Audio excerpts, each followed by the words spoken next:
Vous écoutez Le Siffleur, un podcast issu des archives d'Europe 1.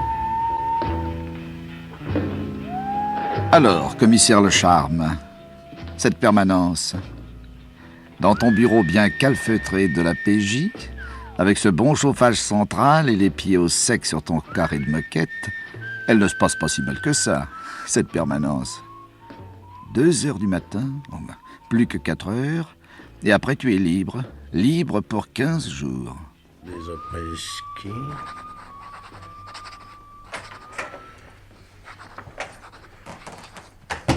Alors, chef, tout va bien? Chut. 2 polo-vins, 2 caleçons longs, ouais, longs, un cache-nez, Qu'est-ce que vous faites là? ma liste. Quelle liste? Ouais, quoi? Ouais, tu ne sais pas encore que je pars pour les sports d'hiver? Je prends le train avec ma femme et ma fille ce soir à 20h30 pour Chamonix. Vous n'êtes jamais allé en montagne l'hiver? Non, jamais, non. Ouais, va voir ce que c'est. Ah oui, là, pas oublier mon appareil photo avec 3 pellicules couleur et puis de l'huile à bronzer.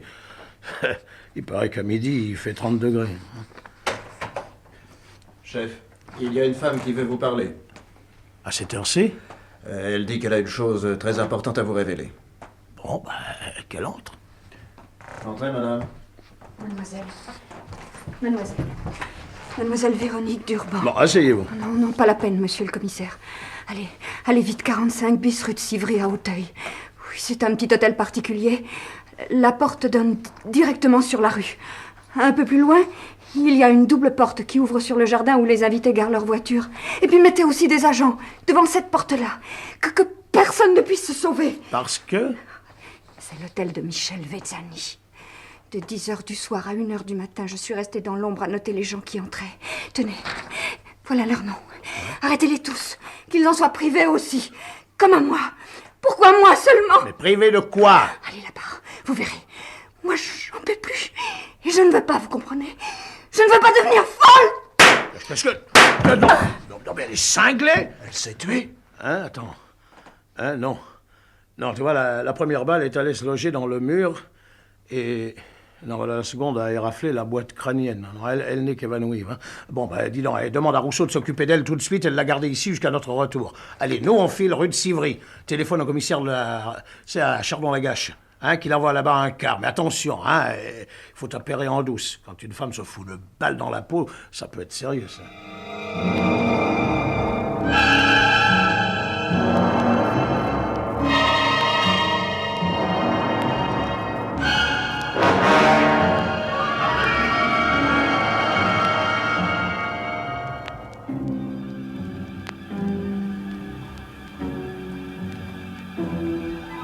Quelle heure est-il? 3h moins 10. Le quart de flic est là. Ouais, je vois. Oui, bonsoir, brigadier. Bonsoir, chef. Commissaire Le Charme. Nous allons faire une descente dans cet hôtel particulier, là, au 15 bis. Placez 2 agents devant cette double porte et 3 autres entreront avec nous. Entendu. Bon, allez, Martin, sonne. Qui est là? Police! Ouvrez!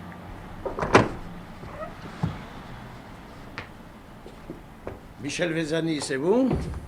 Oui? Inspecteur Le Charme. Vous allez sortir? Non, pourquoi? Je vois que vous avez un par-dessus. J'avais froid. Pourtant, votre chauffage est du tonnerre. On crève de chaleur ici. Qu'est-ce que vous voulez? Voir vos invités. Les invités? Quels invités? Je suis tout seul ici. Sûrement pas. Je crois savoir ce qu'on fait chez vous. Allez, Martin, commençons par le sous-sol. Non, messieurs... Vous descendez devant et montrez-nous le chemin.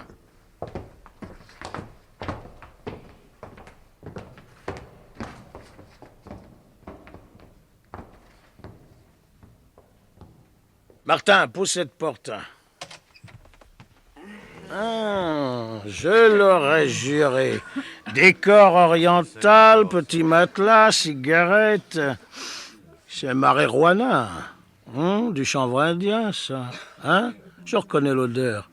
C'est de la marijuana. Oui. Messieurs, dames, navré de vous déranger. Usage et probablement trafic de stupéfiants. Vous connaissez le tarif? Qui nous a vendu?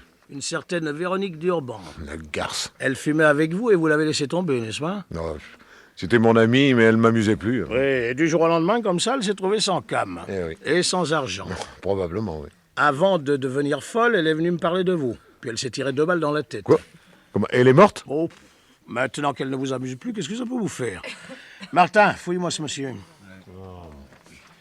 Qu'est-ce que vous faites dans la vie? Industriel. Qu'est-ce qu'il a dans ses poches? Et dans le par-dessus, ses clés de voiture. Et dans le complet, portefeuille, un trousseau de clés, un peigne et un mouchoir. Bien.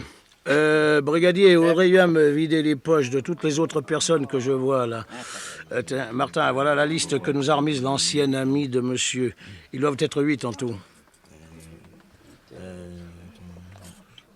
J'en vois que 7. Nous n'avons toujours été que 7. Et pourtant, votre ancienne amie a vu entrer une 8e personne. Elle s'est trompée. Eh ben, on va quand même visiter la maison, au cas où cette personne se cacherait quelque part. Bon, si vous voulez, mais... Brigadier, visitez le premier. Nous allons nous occuper du rez-de-chaussée. Hein.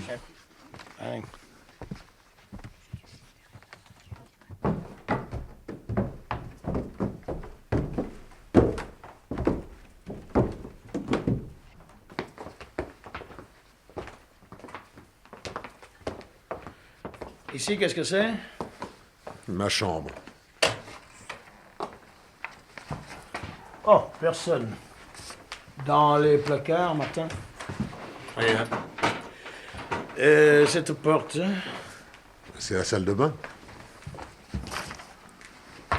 Oh, on se voit plus là-dedans. Quelqu'un vient de prendre un bain chaud et n'a pas vidé la baignoire. Mais oui, c'est curieux, ça.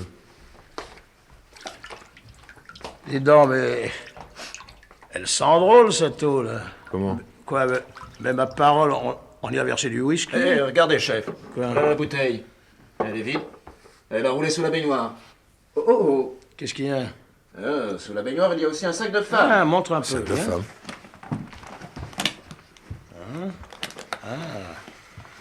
Qu'est-ce que c'est? C'est une carte d'identité. Claudie Sylvestre.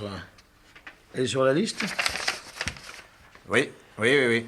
Eh bien, Vezzani, nous avons la preuve que cette Claudie Sylvestre est venue ici cette nuit. Quoi? Je comprends rien. Pardon, moi, vers minuit... Ah, vous qui êtes-vous? Michel Bonneval.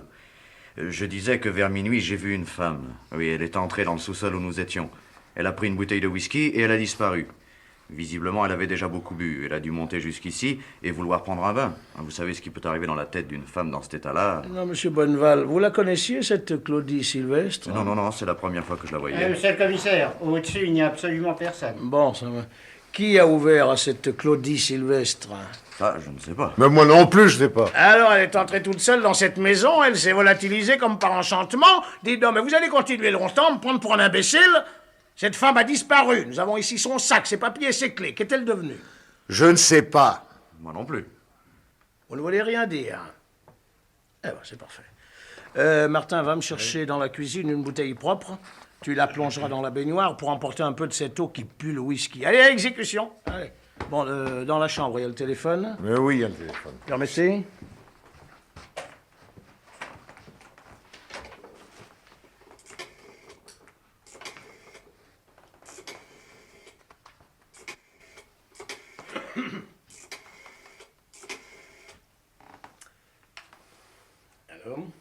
Allô? Allô, la PJ? Bon, ici le commissaire divisionnaire Le Charme. Dis donc, faites un appel général. Si on retrouve une femme appelée Claudie Sylvestre, Sylvestre, oui, c'est ça, 24 ans, hein, qu'on prévienne mon bureau d'urgence. Merci. Allez, et maintenant, Martin, embarque-moi ces messieurs-dames au dépôt.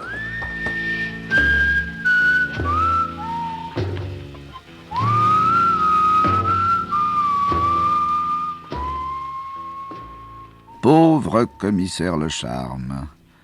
Te voilà maintenant obligé de rechercher une femme disparue. Et toi, tu n'es pas homme à abandonner une affaire commencée. Alors, tes sports d'hiver et ton train qui part tout à l'heure. Si je loupe mon train ce soir, mes sports d'hiver sont foutus. Pourquoi ça? Mais pourquoi? Pourquoi il faut louer des places 3 mois à l'avance? Et au lieu de courir les grands magasins à faire mes achats, me voilà à la morgue. Ah, c'est ici, monsieur le commissaire. Bon. C'est la noyée qu'on a repêchée au petit jour dans la Seine? Oui, oui, c'est le commissaire. Bon, Martin, tu as les photos qui étaient dans le sac sous la baignoire? Oui, oui, voilà. Et voilà.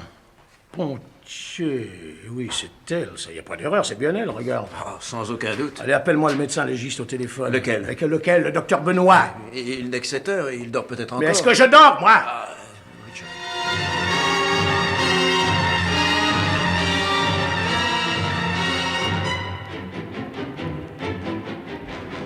Bonjour, mon cher ami. Alors, docteur? Eh bien, j'ai procédé à l'autopsie de cette pauvre fille, et comme vous me l'avez suggéré, j'ai analysé l'eau demeurée dans les alvéoles pulmonaires. C'était exactement la même eau que celle de la bouteille. Conclusion? Cette femme s'est noyée dans la baignoire et non dans la Seine. Il faut bien que quelqu'un l'ait transportée. Ah oui, mais qui? Oh, attendez, chef. Il y a une chose qui me revient. Quoi, là? Cette nuit, avant d'embarquer les 7 prévenus au dépôt, j'ai été dans le jardin. Il y avait 4 voitures devant celle de Vezzani, qui, elle, était dans le garage. Or, l'auto la plus proche de la grille, c'est-à-dire la dernière arrivée, avait son moteur encore bouillant. Et les moteurs des autres étaient froids? Oui, ça peut nous donner une indication. Toutes les 4 sont encore dans le jardin. On n'y a pas touché, elles sont gardées par un agent. Oh, allons voir ça de plus près. Quelle heure est-il? 12h30. Déjà, bon Dieu, allez, sautons!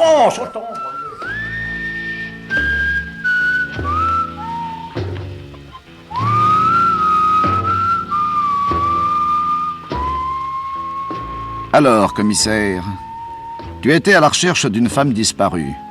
Tu l'as trouvée. Mais maintenant, il faut chercher qui l'a transportée. Et s'il y a eu crime, qui est l'assassin? Et ton train qui part à 20h30? Tenez, chef. Voilà la voiture dont le moteur était encore chaud. À qui appartient-elle? Il y a une médaille de Saint-Christophe avec un nom gravé. Agnès de Brassac. Je ne vois guère une femme portant jusqu'à sa voiture le cadavre d'une autre femme pour aller le jeter dans la Seine. Cette demoiselle de Brassac a l'air costaud, vous n'avez pas remarqué? Ouvre-nous le coffre arrière. Oh! Regardez, c'est mouillé partout. Ouais, oui. Comment peut-on installer un cadavre là-dedans? La tête au fond, et les jambes repliées par ici. Mamaloupe. Et qu'est-ce que vous voudriez trouver? Ça! Des cheveux. Ouais. 3. Regarde. Ils sont du même blond et de la même longueur que ceux de la noyée. Allez, saute au laboratoire. Pendant ce temps-là, moi, je vais faire un tour au domicile de la victime. On se retrouve à la PJ. D'accord. Dis, quelle heure est-il? 1h30. Bon Dieu!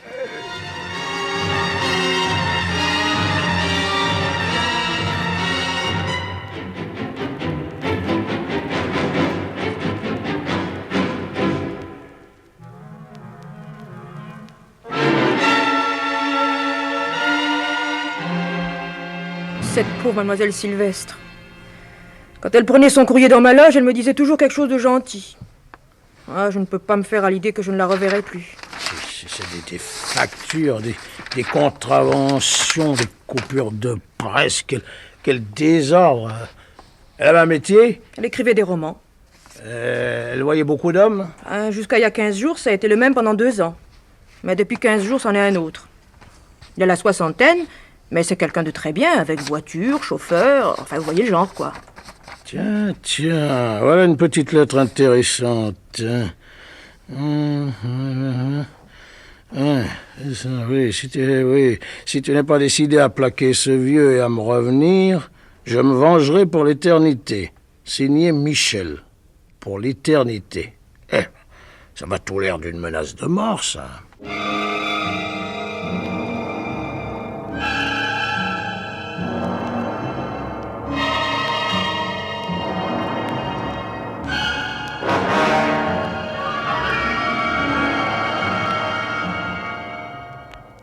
Chef, on nous les amène du dépôt tous les 7. Je les fais entrer dans votre bureau? Oui, quelle heure est-il? 19h35. Mon Dieu, mon train! C'est encore le labo qui nous a mis en retard. Entrez, messieurs, dames. Entrez. Asseyez-vous. Alors, mademoiselle de Brassac, c'est comme ça que vous promenez des cadavres dans votre voiture? Moi? Je ne comprends pas. Cette nuit, à quelle heure êtes-vous arrivé chez M. Vezzani? Vers 11h. Vous étiez la dernière? Oui. Vezzani, mademoiselle de Brassac est-elle arrivée longtemps après les autres? Je sais pas, moi, peut-être un quart d'heure. Donc, quand nous sommes arrivés, nous, la police, à 3h10 du matin, Les moteurs de toutes les voitures auraient dû être froids. Or, le moteur de votre voiture, à vous, mademoiselle de Brassac, était bouillant. Vous veniez donc de rouler. Non. C'est pour emmener le cadavre de Claudie Sylvestre et le jeter dans la Seine. Je vous jure qu'entre le moment où je suis arrivée et celui où vous nous avez emmenés dans le quart de police, je n'ai pas bougé du sous-sol. Oh, mais attendez. Voilà. Attendez, je crois me souvenir. Il me semble que Michel Vezzani, à un moment donné, est venu fouiller dans mon sac. Quoi? Pour prendre quoi? Ça, je ne vais pas demander. Dans l'état où j'étais, si vous saviez ce que cela m'était égal. Est-ce qu'il n'aurait pas pris mes clés de voiture, par hasard? Martin, tu as retiré des clés de voiture du par-dessus de Vezzani? Oui, les voilà. Bon, merci. Vezzani, quelle voiture avez-vous? Une Jaguar. Et vous, mademoiselle? Une 404. Or, sur les clés que j'ai entre les mains, il y a gravé 404. Vezzani, comment expliquez-vous que vous ayez eu dans votre par-dessus les clés de la voiture de mademoiselle de Brassac? Ouais?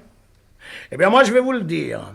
C'est vous qui avez transporté le corps de Claudie Sylvestre pour le jeter dans la Seine. La 404 était la plus proche de la sortie et possédait un coffre plus grand que celui de votre voiture. Alors, c'est la 404 que vous avez prise. Vous veniez juste de rentrer quand nous sommes arrivés, ce qui explique d'ailleurs pourquoi le moteur était bouillant et pourquoi vous aviez encore votre par-dessus. J'ai été chercher du whisky à Montmartre. Vous avez transporté un cadavre. Vous n'avez pas de preuves, hein? Le coffre arrière est trempé et nous y avons trouvé 3 cheveux appartenant à la victime. Le laboratoire est formel. Oui, qu'avez-vous à répondre à cela? Allez, maintenant, la vérité, allez vite. Eh bien, vers 1h du matin, Michel Bonneval est venu me trouver. Il m'a dit, il y a une femme dans la salle de bain. Elle est morte. Bon, Bonneval, comment vous en êtes-vous aperçu? Bien, en revenant des toilettes, j'ai vu de la lumière dans la salle de bain. J'ai poussé la porte. Il y avait une femme dans la baignoire. Elle était toute habillée et la tête sous l'eau. J'ai constaté qu'elle était morte. J'ai refermé la porte et je suis allé tout de suite chercher le maître de maison. Alors, Vezzani, vous êtes monté? Ben, naturellement. En entrant dans la salle de bain, on y voyait à peine tant il y avait de buée. Claudie était dans la baignoire, dont l'eau très chaude sentait le whisky. Et elle était morte. Morte d'une congestion, probablement. Alors j'ai eu peur. De la police? Bah, mettez-vous à ma place. Une femme morte chez soi, au cours d'une réunion clandestine.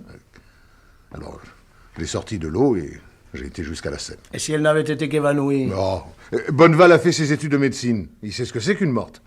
Bon. Donc, vous affirmez tous les deux qu'elle était morte. Bah oui. Bon, allez, prenez chacun sur ce bureau une feuille de papier et écrivez. Écrivez. Vous dites, oui, je déclare que Claudie Sylvestre est morte dans la baignoire. Est morte dans la baignoire, ça y est? Allez, très bien. Donnez-moi ces papiers. Non, pardon, hein. J'ai pas fait mes études de médecine, moi. Je me suis fié à ce que m'a dit Bonneval. Hein. Et vous avez eu raison.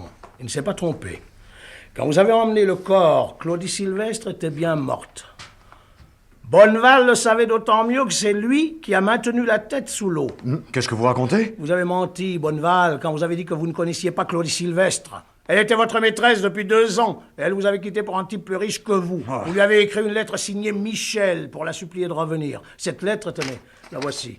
Elle se termine par une menace de mort. Mais enfin, il n'y a pas qu'un Michel au monde. Eh, je sais bien, puisque Vezzani s'appelle aussi Michel. C'est précisément pour identifier l'écriture que je vous ai dicté cette déclaration à tous les deux. C'est vous, Bonneval, l'auteur de cette lettre. Cette nuit, ayant trouvé votre maîtresse à peu près inconsciente dans la baignoire, il ne vous a pas été difficile de la noyer. Quand je suis entré, elle était morte. Vraiment? Et comment avez-vous constaté le décès? Le procédé classique. Un miroir appliqué sur les lèvres entrouvertes. Et le miroir ne s'est pas couvert de buée? Non. Eh bien, le voilà, l'aveu de votre crime. Comment ça? Quand Vezzani est entré dans la salle de bain, on y voyait à peine tant il y avait de buée. Si quelques instants auparavant, quand vous étiez seul avec Claudie Sylvestre, vous aviez réellement tenté l'expérience, le miroir, même en l'essuyant avant de vous en servir, ce serait immédiatement couvert de buée. Vous êtes un menteur et un criminel, mais avouez donc! Je l'aimais. Allez, ramène-le, Martin. Quelle heure est-il? 19h50. Enfin, j'aurai mon train, je file. Dis, toi, tu te débrouilles pour le reste, hein. Merci d'avance, mon vieux. Tu commencent à nous fatiguer, ces salauds-là, avec leurs stupéfiants. Pensez plus à ça, chef. Bonne neige. Vous venez d'écouter Le Siffleur, un podcast issu des archives d'Europe 1. Réalisation Julien Tarot. Production Estelle Lafont. Patrimoine sonore Sylvaine Denis, Laetitia Casanova et Antoine Reclus. Le Siffleur est disponible sur le site et l'appli Europe 1. Écoutez aussi l'épisode suivant en vous abonnant gratuitement sur votre plateforme d'écoute.